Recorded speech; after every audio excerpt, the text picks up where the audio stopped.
Good morning, Magandang umaga, good afternoon, magandang tanghali, and good evening wherever you are around the country. at magandang gabi kung nasang ipalok ka man ng bansa. This is St. Luke News Radio. Where you should stop, St. Luke, and listen. Sa mga napapanahong balita, kaalaman at iba pa. Para sa unang nagbabagang kaalaman, aming ibabahagi sa inyo ang questioning techniques, wherein there are various types based on Bloom's taxonomy. Narito si Judilyn Bassi, nag-uulat. I am Judilyn Bassi and I will be the first reporter for our group. The topic given to us is the questioning techniques by Bloom's taxonomy. In Bloom's taxonomy, questions are said to be a great way to build and design curriculum and lesson plans. They encourage the development of higher order thinking and encourage students to engage in metacognition by thinking and reflecting on their own learning. We have here the list of Bloom's taxonomy questioning techniques. The first one is knowledge or remembering, comprehension or understanding, synthesis or creating, application or transferring, evaluation or judging, analysis or relating. How should question be asked? And the other one is Socratic questioning technique. Let me go ahead with the first topic, the remembering or knowledge. This type of question tests the ability to memorize and to recall terms, facts, and details without necessarily understanding the concept. Keywords: memorize, define, identify, repeat, recall, state, write, list, and name. Learners just need to be familiarized with the topic so they'll be able to answer the questions given to them. Another example of the question, what is, how would you describe, why did, and how would you show? As you can see, those questions are all opinion-based. We need to know that remembering or knowledge doesn't need the students to memorize every details of a lesson in order for them to learn. Keywords will do. Maraming salamat. Muli, ako si Judilyn Bassi, nag-uulat. Balik sa inyo, Irish at Jericho. Salamat din, Judilyn, para sa susunod na kaalaman. Huwag na nating patagalin pa. Narito si Christine Bakiran. Christine? Taxonomy of Education Objectives, commonly known as Bloom's taxonomy. This framework has been applied by a generation of 8 to 12 teachers and college instructors in the teaching field. The framework elaborated by Bloom and his collaborators consisted of 6 major categories. And now, ating pag-aaralan ang comprehension or understanding sa level 2 ng Bloom's taxonomy. In the level 2 of Bloom's taxonomy, the comprehension, learners comprehend the meaning of material presented and predict consequences or effect from it. No change in behavior occurs at this level. Learners are able to describe their understanding of what is presented and discuss how the new material learned may or may not work in their own environment. This type of thinking skills tells you that a learner can grasp and interpret prior learning. Remembering and understanding often go together, but understanding goes one step beyond remembering. At this point, ask students to discuss a problem or idea in their own words to evaluate their own comprehension from the remembering. As you can see in our screen, these are the action words for understanding in Bloom's taxonomy. Explain, describe, interpret, paraphrase, summarize, classify, compare, differentiate, illustrate, and judge. Example of level 2, students have to paraphrase a story or definition, explain a concept in their own words, tell a story that relates to it, or provide analogies. A student who reach this level can interpret the materials and demonstrate comprehension of the material. And that's all for now from the level 2 of Bloom's taxonomy. Sit back and relax muna at magbabalik ang St. Luke News Radio.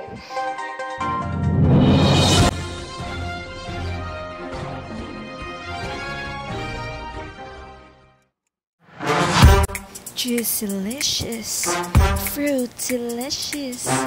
Enjoy the new, refreshing drink of Juicylicious Juice Box. It has new, poppier, sexier products that everyone can enjoy. Grab yours now. This time check was brought to you by Mama Mo Gold. Alam niya ang lahat. Sunny Light. Mag-aral ka man, bagsak ka pa din.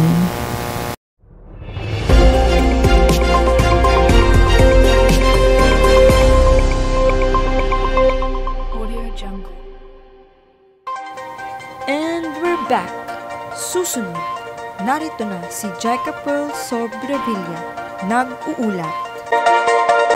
Everyone, my name is Jaika Pearl Sobrevilla, and now I will be discussing to you about the third level of the Bloom's Taxonomist Pyramid, which is the application or transferring.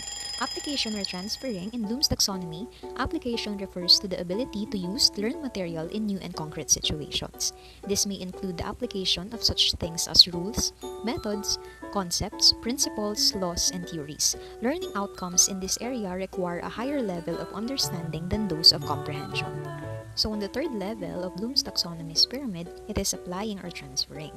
The learner makes use of the acquired knowledge, facts, techniques, and rules in a different way. Application questions encourage students to apply or transfer learning to their own life or to a context indifferent than one in which it was learned. Dito naman ay sinasabi na kinakailangan na ma-apply ng isang estudyante ang kanilang mga natutunan sa kanilang mga naging talakayan. Ngunit syempre, kinakailangan muna nating dumaan sa mga naunang level. Ayun na nga ay ang knowledge o remembering. Kailangan na ating binabalikan yung ating mga nalalaman at sa comprehension naman o understanding, bago natin mai-apply ang ating mga natutunan, kinakailangan na ito muna ay ating naiintindihan. Dahil kapag wala tayong nalalaman o hindi natin ito naiintindihan ang isang bagay, mahihirapan tayo kung paano ba natin ito may a-apply o gagamitin. And now, I will be given to you the description or keywords for the application category. So we have there the apply, compare and contrast, demonstrate, examine, relate, solve, and use. In apply or application, it refers to the ability to use learned material in a new and concrete situation, which is kailangan ito ay ating nagagamit. The next one is compare and contrast. Compare, contrast, collate mean to set side by side in order to show differences and likeness. Ihawig o kinakailangan paghambingin. And the next one or the third one is demonstrate. To show clearly, to prove or to make clear by reasoning or evidence o pagpapakita ng mga ebidensya. Kasunod o pang-apat, examine, to inspect or scrutinize carefully, pagsusuri o pagsisiyasat. Kasunod, relate, make or show a connection between, or we have to show the connection in between that particular topic or maiugnay. The next one or the last one is solved and use, on how are we able to solve a problem or how are we able to solve or to apply it. Kung paano natin ito matutuklasan at kung paano natin ito magagamit. So for the next one is I will be showing to you the examples of questions for the application category.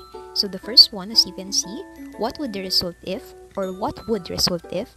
The second one is, what facts would you select to show? The third one is, what approach would you use to? And the last one is, how would you use? So these are the examples, or these four is the examples of questions that you may use or you may apply for the application category. Yun lamang para sa aking ulat. Maraming salamat. Balik sa inyo. Thank you as well, Jaika. Next on the list is we have analysis for Mary Joy Season to discuss. Mary Joy? In Bloom Taxonomy, the analysis level is where students use their own judgment to begin analyzing the knowledge they have learned. At this point, they begin understanding the underlying structure to knowledge and also are able to distinguish between fact and opinion. Analysis is the fourth level of the Bloom Taxonomy pyramid. Also, analysis refers to the ability to break down material into its component parts so that its organizational structure may be understood. This may include the identification of the parts, analysis of the relationship between parts, and recognition of the organizational principles involved. Learning outcome here present a higher intellectual level than comprehension and application because they require an understanding of both the content and the structural form of the material. Illustrative general instructional objectives recognize unstated assumptions, recognize logical fallacies in reasoning, distinguishes between fact and inferences, evaluates the relevancy of data, analyzes the organizational structure of a work, art, music, and writing.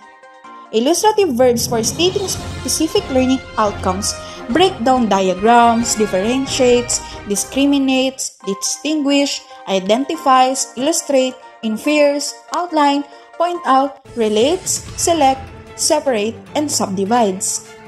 Paano naman natin malalaman kapag ito ay nasa kategorya ng analysis? Nandito ang mga keywords. Una, analyze. Pangalawa, compare. Pangatlo, contrast, differentiate, distinguish, illustrate, infer, relate, research, and separate. Ayan ang mga tanong na magsisilbi o magpapakita na ito ay isang halimbawa ng analysis na kategorya.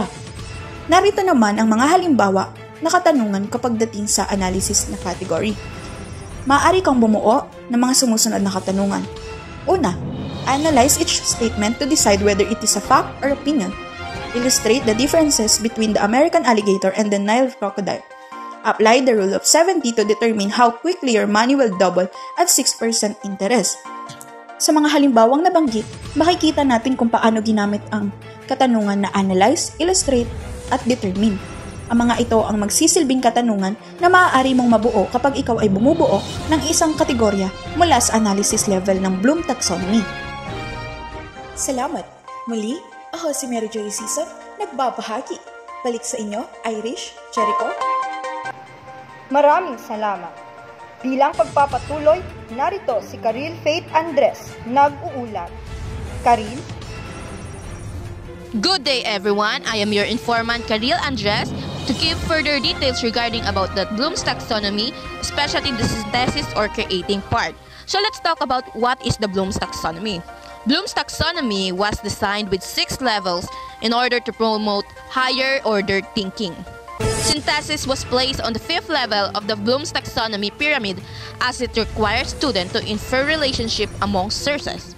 The high-level thinking of synthesis is evident when students put the words together or part of the information they have reviewed as a whole in order to create a new meaning or a new structure. So in synthesis part, we will be able to construct ideas regarding about our knowledge on a certain subject. To give a further understanding with this, let us talk about the originality or the etymology of the word synthesis. The word synthesis comes from the Greek word synthesis, which means a composition, a putting together. Synthesis questions challenge students to engage in creative and original thinking. These questions invite students to produce original ideas and solve problems. There's always a variety of potential responses to synthesis questions.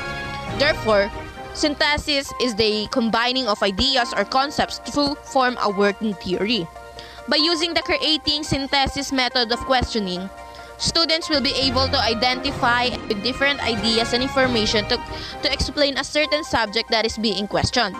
And then, words often used in synthesis questions include compose, construct, design, revise, create, formulate, produce, and plan. And that's all about the part of Bloom's Taxonomy, synthesis or creating. Thank you. Muling nag-uulat, Karil Faith Andres. Back to you, Irish and Jericho. Thank you. Last but not the least, para sa ating questioning techniques based on Bloom's Taxonomy, here is Lawrence Velasco. Good day everyone, I'm Lawrence Ayan Velasco to discuss about the evaluation or judging. In Bloom's Taxonomy, the evaluation level is where students make judgments about the value of ideas, items, materials, and more.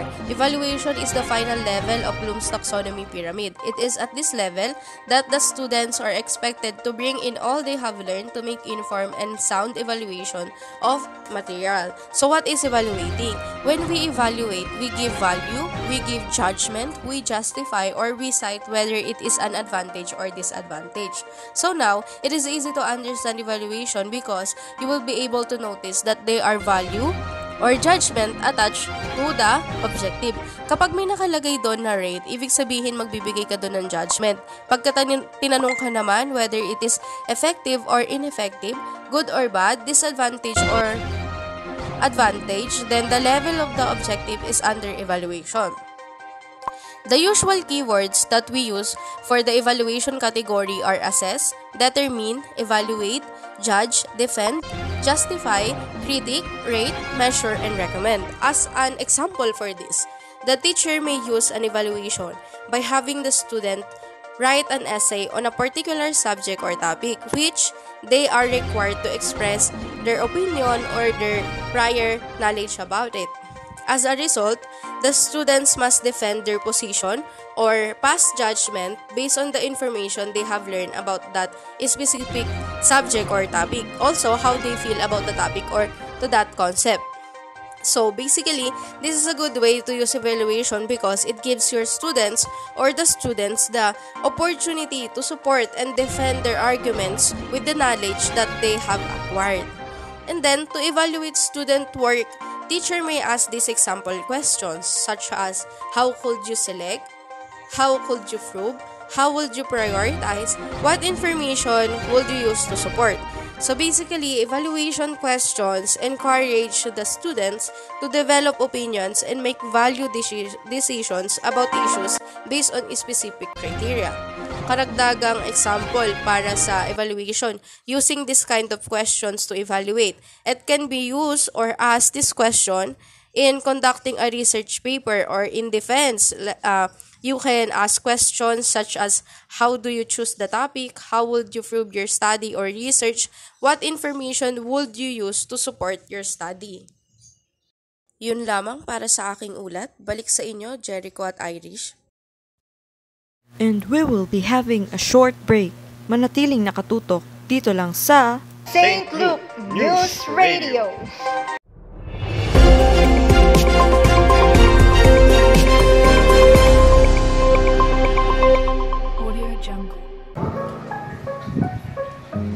Every day I feel exhausted thinking about the paperwork I haven't done yet. Home responsibilities and diving into it. Deadlines, pressure, tired, almost felt that every day. Oh God, stand up, I scream night and day. Overthinking, crying all day, stop. Thinking all of myself, suicidal thoughts. I can't stand it no more.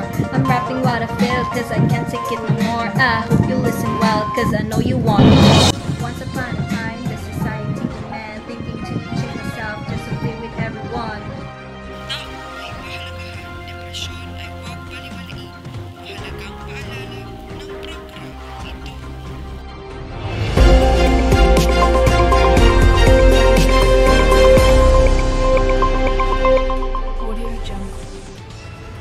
And we're back sa St. Luke News Radio. Patuloy ang pamamahagi ng kaalaman. And in line with that, here is Justin Aquino. Pasok! How should a question be asked? When we are asking an evaluation question, we should apply the following. 1. Ask open-ended question, not just close-ended question. What is open-ended? Leaves the form of the answer up to the person answering and so elicits much more thinking or information. Meaning, it requires a participant to answer in their own words. Also, they can provide research with more information rather than answering the question with a simple yes or no. Example, what is the reason why K-12 program should be implemented? Close-ended. It structures the response for the students and can be answered by one word, often yes or no. Meaning, the respondents are being asked or choose from a distinct set of predefined response such as yes or no. Example of close-ended question, do you agree about the implementation of martial law in the Philippines? Number 2. Ask divergent as well as convergent question. Divergent, it is often require new and creative insights. Example of divergent, what are the common components of an oat's diet? Meaning, in this question, it requires the student to think critically to identify the multiple potential answers. Convergent, it is may expect the student to repeat some conventional wisdom. Example of convergent question, what one word would best describe this topic? Meaning, it shows that the instructor or the teacher is looking for an anticipated response that requires Yan ang aking kaalaman sa araw na ito. Maraming salamat. Balik sa inyo, Irish and Jericho. Thank you, Justin. Bilang pagpapatuloy, partner, meron ka bang maibabahagi? Oo naman, partner. Sa araw na ito, pag-usapan natin ang Socratic questioning technique. Socratic questioning technique. Socratic questioning or Socratic metics was named after Socrates himself. He used an educational method that focused on discovering answers by asking questions from his students. When teachers use Socratic questioning in teaching, their purpose may be to probe student thinking, or to determine the extent of student knowledge on a given topic, issue, or subject, or also to model Socratic questioning for students or to help students analyze a concept or line of reasoning. Sa pagtuturo naman, ang mga guro ay maaaring gumamit ng Socratic questioning for at least two purposes. Una na rito is to deeply probe student thinking, or to help students to begin to distinguish what they know or understand from what they do not know or understand. O sa madaling salita, upang kanilang ma-recognize or to tell apart ang kanilang nalalaman sa kanilang mga di nalalaman. Siyempre, sumunod dito is to foster students' abilities to ask Socratic questions, to help students acquire the powerful tools of Socratic dialogue so that they can use these tools in everyday life.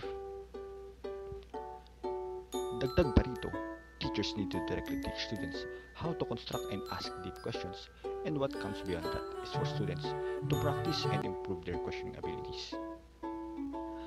Bilang pagpapatuloy, sinasabing Socratic questioning ay nagbibigay tibay sa kahalagahan ng pagtatanong or questioning sa learning, kung saan ang bawat isa ay mapagkakataon na maintindihan at magamit ang kaibuturan ng kanilang mga nalalaman at mga ideya.